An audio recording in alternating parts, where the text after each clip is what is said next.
આજના લેક્ચરમાં સ્ટડી કરશું.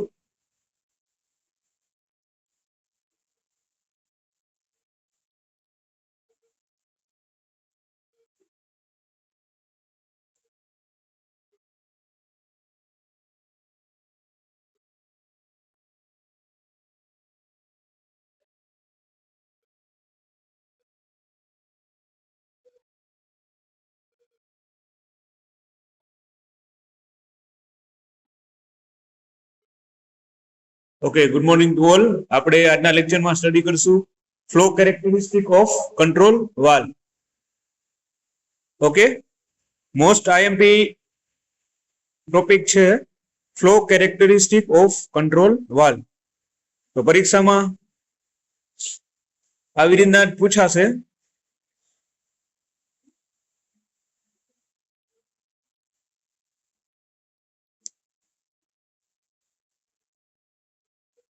ઓકે, તો આવી રીતે જ પૂછાશે. Draw and explain flow characteristic of control valve.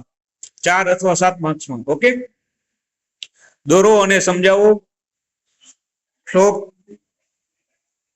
Characteristic એટલે લાક્ષણિકતાઓ flow characteristic of control valve. તો એમાં 3 પ્રકારની આપણે લાક્ષણિકતા સ્ટડી કરશું flow characteristic of control valve. જેમાં પહેલું છે ક્વિક ઓપનિંગ, બીજું છે લિનિયર, અને ત્રીજું છે આપણે ઇક્વલ પર્સન્ટેજ. ઓકે, તો ખાસ યાદ રાખી લેવું કેટલા પ્રકારના આપણે જે લાક્ષણિકતા જે છે એ એક તો ક્વિક ઓપનિંગ, લિનિયર અને ઇક્વલ પર્સન્ટેજ. બરાબર, આ એનો ગ્રાફ છે આકૃતિ, જેમાં 0 થી અહીંયા કોઈ પણ તમે નંબર આપી શકો. અહીંયા પર્સન્ટેજ ટ્રાવેલ રેટ છે, અહીંયા percentage of maximum flow. X axis ઉપર આપણે જે ટ્રાવેલ છે એનો રેટ લીધો છે, અને વાય એક્સિસ ઉપર આપણે કેટલો મેક્સિમમ ફ્લો છે એ દર્શાવેલું છે. ક્લિયર? તો લિનિયર એટલે તો બધાને ખ્યાલ જ હશે, સીધી લીટી એટલે લિનિયર. પછી બીજું છે ઇક્વલ પર્સન્ટેજ, અને ત્રીજું છે ક્વિક ઓપનિંગ. તો આટલા 3 પ્રકારના આપણે આમાં લાક્ષણિકતામાં સ્ટડી કરશું. ક્લિયર? જોઈ લ્યો એક વખત વ્યવસ્થિત. Flow characteristic of control valve, control વાલ્વની લાક્ષણિકતા જોઈ લ્યો એક વખત વ્યવસ્થિત. પરીક્ષામાં પૂછાય ત્યારે તમારે પેલા તો આ ગ્રાફ અથવા તો આકૃતિ ડ્રો કરી નાખવાની. રેડી? જેમાં પહેલું ક્વિક ઓપનિંગ, બીજું લિનિયર, અને ત્રીજું છે ઇક્વલ પર્સન્ટેજ. જેમાં એક્સ એક્સિસ ઉપર આપણે કેટલો ટ્રાવેલ રેટ છે એના પર્સન્ટેજ દર્શાવેલા છે, અને વાય એક્સિસ ઉપર આપણે મેક્સિમમ ફ્લો રેટ કેટલો પર્સન્ટેજ છે એટલા કેટલા ટકામાં મેક્સિમમ ફ્લો રેટ છે એ દર્શાવેલું છે. ક્લિયર? ખાસ એક વખત નિરાતે આકૃતિ જોઈ લ્યો, ગ્રાફ. બરાબર, જીટીયુ ની ફાઇનલ પરીક્ષામાં ફ્લો કેરેક્ટરિસ્ટિક પૂછાય તો પેલા આવી રીતે ડ્રો કરી નાખવાનું. ક્વિક ઓપનિંગ, લિનિયર અને ઇક્વલ પર્સન્ટેજ.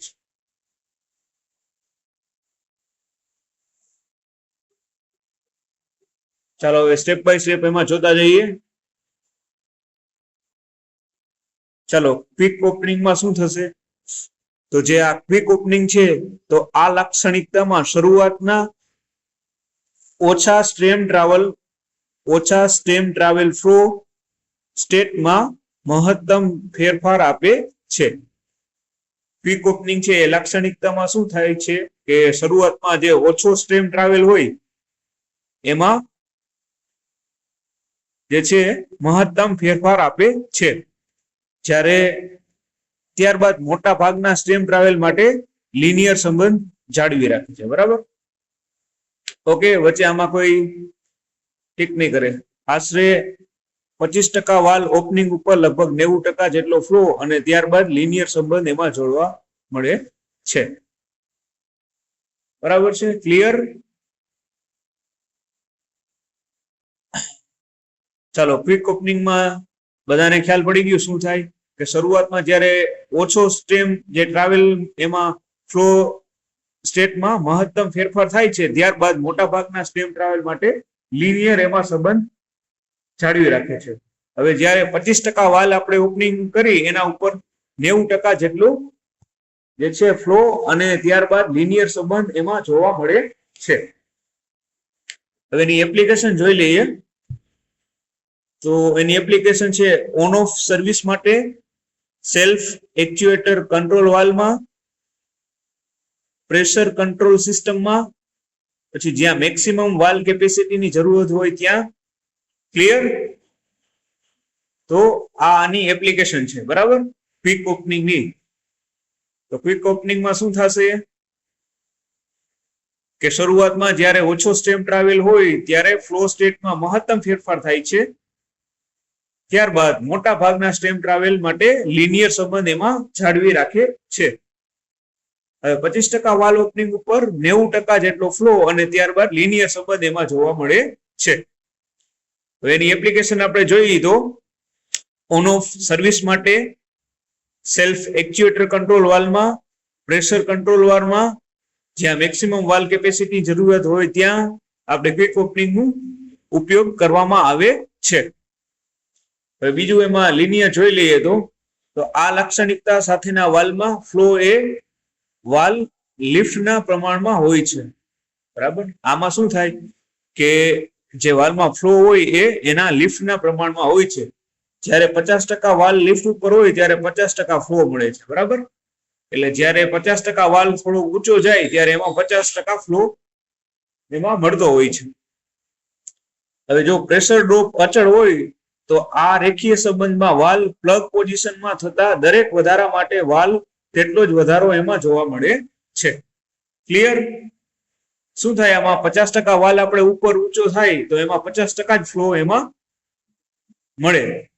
અને જો પ્રેશર ગેપ અચળ હોય, પ્રેશરનો ગેજ અચળ રહેતો હોય તો રેખીય સંબંધમાં એટલે કે સીધી લીટીના સંબંધમાં વાલ્વ જે છે એ પ્લગ હોય આપણે એમાં અંદર એની પોઝિશનમાં થતા દરેક વધારા માટે વાલ્વ એટલો જ વધારો એમાં કરતો જોવા મળે છે. Clear thing? લિનિયરમાં શું થાય 50% વાલ્વ લિફ્ટ થાય ત્યારે 50% જ એમાં ફ્લો મળે અને પ્રેશર ડ્રોપ એમાં અચળ હોય તો જે સીધી લીટીનો સંબંધ છે એમાં વાલ્વ પ્લગ પોઝિશનમાં આવે અને દરેક વધારા સાથે માટે વાલ્વ એટલો જ વધારો એમાં જોવા મળતો હોય છે. ક્લિયર?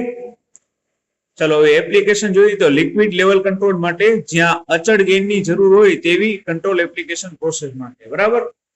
ક્લિયર?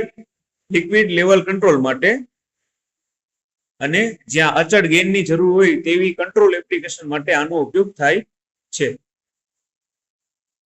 બરાબર. ખાસ આટલું યાદ રાખી લેવાનું કે લિક્વિડ લેવલ કંટ્રોલ માટે જ્યાં અચળ ગેઇનની જરૂર હોય ત્યાં આપણે લિનિયર જે છે કેરેક્ટરિસ્ટિક એનો ઉપયોગ કરવામાં આવે છે. ચાલો હવે જોઈએ નેક્સ્ટ ઇક્વલ પર્સન્ટેજ. ક્લિયર?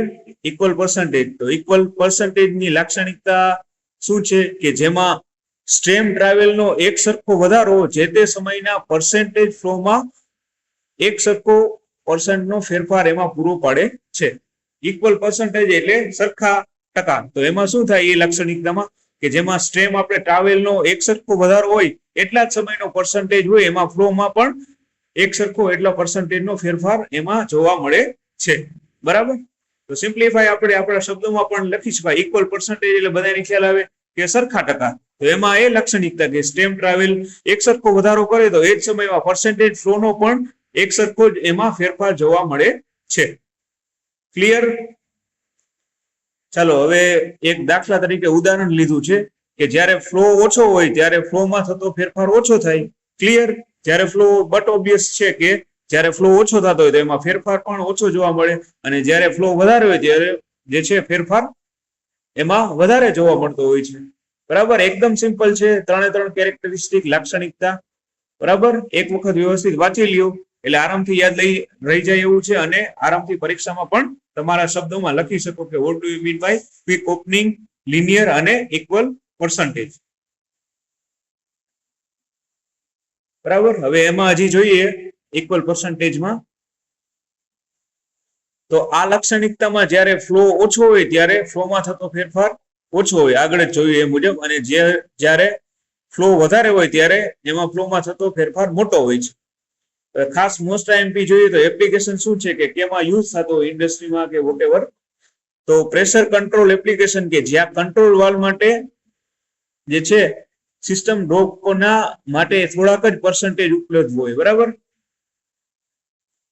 ખાસ પ્રેશર કંટ્રોલ એપ્લિકેશન હોય જ્યાં કંટ્રોલ વાલ્વનું મલ્ટી સિસ્ટમ ડ્રોપના કારણે થોડાક જ પર્સન્ટેજ એમાં ઉપલબ્ધ હોય ત્યારે આપણે જે છે ઇક્વલ પર્સન્ટેજનો ઉપયોગ થાય છે. ખાસ કરીને ફાસ્ટ પ્રોસેસ માટે ઉપયોગી છે. પછી રેન્જિબિલિટી જરૂરિયાત મુજબ અને કન્ટિન્યુઅસ પ્રોસેસ માટે ઉપયોગી છે. આ 3 પોઈન્ટ યાદ રાખી લ્યો તો પણ ચાલે કે ફાસ્ટ પ્રોસેસિંગ માટે આપણે ઇક્વલ પર્સન્ટેજનો ઉપયોગ કરવામાં આવે છે. પછી રેન્જિબિલિટીની જરૂરિયાત મુજબ એનો ઉપયોગ કરવામાં આવે છે, અને કન્ટિન્યુઅસ પ્રોસેસમાં પણ આનો ઉપયોગ કરવામાં આવે છે. ક્લિયર? કંટ્રોલ વાલ્વની લાક્ષણિકતા મોસ્ટ આઈએમપી ટોપિક છે, ઘણી વખત પરીક્ષામાં પૂછાયેલું છે, બરાબર, કે સમજાવો અને દોરો. તો તમારે આ પ્રકારનો ગ્રાફ ડ્રો કરવાનો રહેશે, જેમાં એક્સ એક્સિસ ઉપર આપણે પર્સન્ટેજ ના આપણે જે ટ્રાવેલ રેટ છે એ, પછી વાય એક્સિસ ઉપર કેટલા પર્સન્ટેજ મેક્સિમમ ફ્લો થાય છે એ, બરાબર.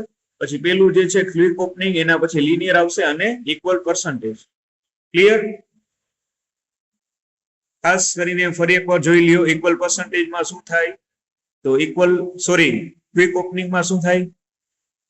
અત્યારે આપણે સ્ટડી કરીએ છીએ flow characteristic of control valve, બરાબર. એમાં આપણે જોયું ક્વિક ઓપનિંગ, તો આ લાક્ષણિકતામાં શું થતું હતું કે શરૂઆતના ઓછા સ્ટેમ ટ્રાવેલમાં ફ્લો થતા હોય એ સ્ટેટમાં મહત્તમ ફેરફાર આપતો હોય, જ્યારે મોટા ભાગના સ્ટેમ ટ્રાવેલ માટે લિનિયર સંબંધ એમાં જાળવી રાખે છે. હવે જ્યારે 25% વાલ્વ ઓપનિંગ ઉપર લગભગ 90% જેટલો આપણે એમાં ફ્લો મળે, અને ત્યારબાદ એક સરખો લિનિયર સંબંધ જોવા મળે, એટલે કે એટલો જ એમાં ફ્લો પસાર થતો હોય છે. પછી આપણે એની એપ્લિકેશન જોઈ હતી, તો ઓન ઓફ સર્વિસ માટે સેલ્ફ એક્ચ્યુએટર કંટ્રોલ વાલ્વમાં, પ્રેશર કંટ્રોલ સિસ્ટમમાં, પછી જ્યાં મેક્સિમમ વાલ્વ કેપેસિટી ની જરૂરિયાત હોય ત્યાં. પછી આપણે લાક્ષણિકતા બીજી જોઈ હતી લિનિયર, એટલે કે સીધો સંબંધ, લિનિયર એટલે સીધી લીટી. તો આ લાક્ષણિકતા સાથે શું હોય, તો વાલ્વમાં જે ફ્લો હોય એ વાલ્વ લિફ્ટના પ્રમાણમાં હોય છે. કેટલો લિફ્ટ એટલે ઊંચું કરવું અથવા નીચો, કેટલો વાલ્વ લિફ્ટ એટલે આપણે કેટલો વાલ્વ જેટલો ઊંચો કરીએ એટલો જ ફ્લો મળે. તો એમાં આપણે જોયું હતું 50% વાલ્વ લિફ્ટ ઉપર કરીએ એના ઉપર 50% ફ્લો મળે, એટલે જેટલો વાલ્વ આપણે ઊંચકીએ લિફ્ટ કરીએ એટલો જ એમાંથી ફ્લો પસાર થાય, બરાબર. અને એમાં બીજું જોયું હતું કે અચળ પ્રેશર હોય તો એમાં એક સરખો રેખીય સંબંધ જોવા મળે, એટલે કે ફ્લો જે છે સીધો એટલું જ જતો હોય, અને જે પ્લગ પોઝિશનમાં દરેક વધારા માટે વાલ્વ તેટલો જ વધારો પડે, એટલે જેટલો પ્લગ જે છે પોઝિશનમાં ફિટ બેસે એટલો જ એમાંથી વાલ્વ એમાં વધારો થતો જોઈએ. અને એપ્લિકેશન એમાં જોઈ હતી તો લિક્વિડ લેવલ કંટ્રોલ માટે, જ્યાં અચળ ગેઇનની જરૂર હોય એવા કંટ્રોલ એપ્લિકેશન પ્રોસેસ માટે. ક્લિયર? પછી ઇક્વલ પર્સન્ટેજ જોયું હતું, તો ઇક્વલ પર્સન્ટેજ એકદમ સિમ્પલ છે કે ઇક્વલ પર્સન્ટેજની લાક્ષણિકતા શું છે કે સ્ટેમ ટ્રાવેલનો એક સરખો વધારો જે તે સમયના પર્સન્ટેજ ફ્લોમાં પણ એક સરખો પર્સન્ટેજનો ફેરફાર એમાં પૂરો પડે છે. અને આપણે એ પણ ઉદાહરણ દ્વારા પણ જોયું હતું કે જ્યારે ફ્લો ઓછો હોય ત્યારે ફ્લોમાં થતો ફેરફાર પણ ઓછો હોય, અને જ્યારે ફ્લોમાં વધારો થાય ત્યારે ફ્લોમાં થતો ફેરફાર પણ વધારે મોટો હોય છે. અને આપણે એની લાક્ષણિકતા જોઈએ કે ફાસ્ટ પ્રોસેસ માટે ઉપયોગી છે, રેન્જિબિલિટીની જરૂરિયાત મુજબ આપણે આનો ઉપયોગ કરી શકીએ, અને કન્ટિન્યુઅસ પ્રોસેસમાં આ વધારે ઉપયોગી છે લાક્ષણિકતા ઇક્વલ પર્સન્ટેજ. અને પ્રેશર કંટ્રોલ એપ્લિકેશનમાં પણ જ્યાં જે છે મલ્ટી સિસ્ટમ ડ્રોપના માટે થોડાક જ પર્સન્ટેજ ઉપલબ્ધ હોય એમાં પણ આનો આપણે ઉપયોગ કરી શકીએ છીએ. ક્લિયર? તો આજના લેક્ચરમાં આપણે આટલું રાખીએ, નેક્સ્ટ લેક્ચરમાં આપણે બીજો ટોપિક સ્ટડી કરશું. ઓકે.